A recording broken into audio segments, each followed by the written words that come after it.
எல்லாம் இருக்குது இந்த உலகத்துல. எப்படி வேணா நடக்கலாம், என் இஷ்டத்துக்கு நடக்கலாம், நான் போகலாம் வரலாம், எது வேணா பண்ணலாம். ஆனா நான் என்ன தெரிந்து கொள்ள போறேன்? நான் ஜீவனாகிய இயேசுவை தெரிந்து கொள்ள போறேன், அவருடைய வசனத்தை தெரிந்து கொள்ள போறேன், அவருடைய நியமங்களை தெரிந்து கொள்ள போறேன், அவருக்காக நான் வாழ தெரிந்து கொள்ள போறேன்.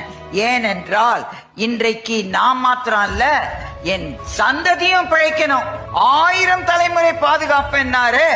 அந்த சந்ததி பிழைக்கும்படியாய் நான் தேவனை தெரிந்து கொள்வேன், வார்த்தையை தெரிந்து கொள்வேன், ஜீவனை தெரிந்து கொள்ள போகிறேன். அல்லேலூயா. அப்ப தேவனுடைய பிள்ளைகள் ஒரு தீர்மானம் பண்ணணும். தெரிந்து கொள்ளுதல் நம்முடைய தீர்மானம். அல்லேலூயா.